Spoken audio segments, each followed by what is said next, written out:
صباح الخير، ازيكم يا جماعة؟ هنعمل النهاردة خبز بدقيق السميد. إلى حد ما هو صحي وفيه تغيير عن الدقيق. عايزين نقلل من الدقيق العادي، فقلت أعمل بدقيق السميد. طعمه حلو قوي وسهل وبسيط قوي، ما فيهوش عجن ولا فيه أي مجهود ولا أي حاجة. هنبدأ بيه على طول بالمكونات دلوقتي. مكوناته بسيطة. معانا كوباية مية فترة علشان الخميرة. لو حطيتي مية تكون سخنة هتموت الخميرة. خدي بالك من الملحوظة دي، ان المية تكون ليها درجة حرارة، خصوصا ان احنا كمان الجو في الشتاء. كوباية لبن برضو فترة. معانا معلقة ونص خميرة. معانا 2 ملعقة سكر. معانا حبة البركة. احط اللبن والمية وعليهم السكر والخميرة وهضربهم كده او اقلبهم شوية. هسيبهم حوالي 10 دقايق لما تبدأ ان هي تختمر شوية. بعدين معايا دقيق السميد. دقيق السميد لازم يكون منخول، يكون ناعم. ولما ننخله كمان هحط بقى دقيق السميد وهحط عليه المية واللبن والخميرة وهقلب تقليب بس كده شوية.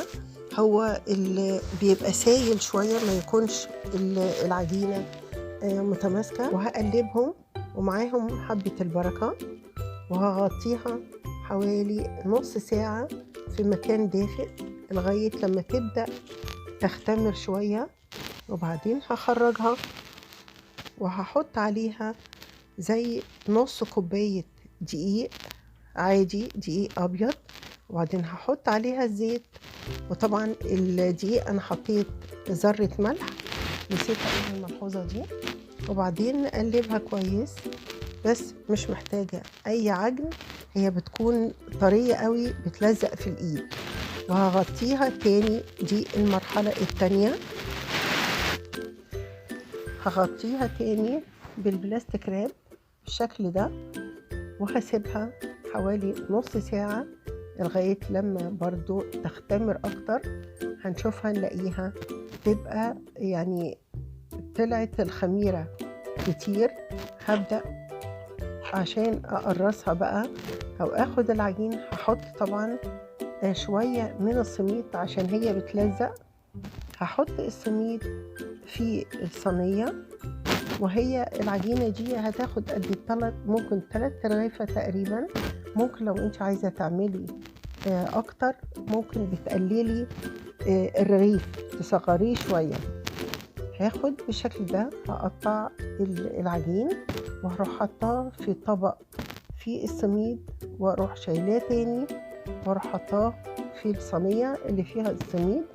طبعا معانا الفرن درجة حرارة 220 او اعلى درجة حرارة عندك. هروح واخداه، هسيبه الاول يختمر اغطي الصينية اللي عليها العيش حوالي نص ساعة. لما احس ان هي ارتفعت شوية هحطها بقى في الفرن حوالي زي ربع ساعة بالكتير، مش اكتر من كده. بعد طبعا ما غطينا الصينية وسبناها تختمر شوية، بس ربع ساعة.